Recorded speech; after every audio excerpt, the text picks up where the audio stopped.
Hello friend, today we will discuss about metallic solid. Metallic solid is a type of crystalline solid. तो दोस्तों आज हम चर्चा करते हैं कि मेटालिक ठोस मेटालिक सॉलिड क्या होता है, जिसे हम धात्विक ठोस भी कहते हैं। धात्विक ठोस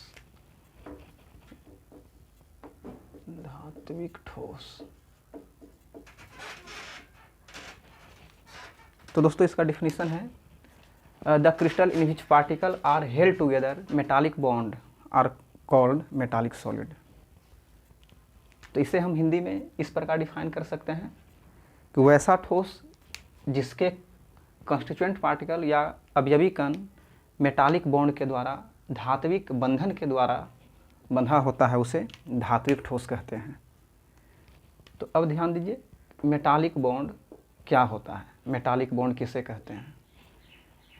तो मेटालिक बॉन्ड का डिफिनीशन इस प्रकार दे सकते हैं, the force of attraction between electron sea and metal ion is called metallic bond. कहने का मतलब है दोस्तों कि यहाँ हम सिंबल लिए हैं मेटालिक आयन, जो कि केटायन होता है, जिसे हम हिंदी में धनायन भी कहते हैं, जो कि धातु के अंदर जो इलेक्ट्रॉन का त्याग करता है, तो धातु का जो कण होता है वो धनायन बनाता है, और फ्री इलेक्ट्रॉन जो है उसी को हम इलेक्ट्रॉन सी कहते हैं, इसी को हम फ्री इलेक्ट्रॉन कह सकते हैं।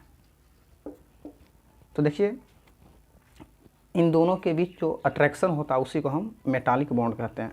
जैसे कि यहाँ चित्र में दिखाया गया है, जैसे मान लिया जाए कि कोई मेटल का एक चादर है, जिसमें देखिए ये जो प्लस है इसे मेटल आयन कहा गया है, और जो माइनस है उसे इलेक्ट्रॉन सी कहा गया है। इसका कुछ एग्जाम्पल यहाँ है, जैसे कि आयरन हो गया, कॉपर हो गया, निकल हो गया, अन्य एनी मेटल, कोई भी धातु को हम मेटालिक सॉलिड कह सकते हैं। मेटालिक सॉलिड का कुछ प्रॉपर्टीज है दोस्तों, जैसे कि हम बोल देते हैं पहला कि यह जो होता है good conductor of electricity and heat, यह जो होता है उष्मा का एक अच्छा चालक होता है। दूसरा है दोस्तों कि इसे हम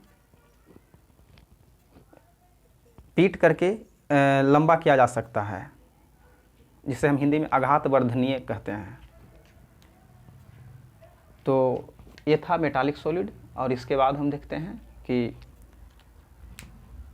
ब्रैग इक्वेशन क्या होता है। ब्रैग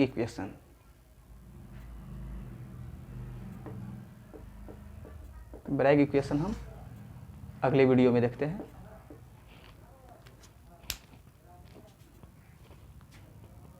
है ना।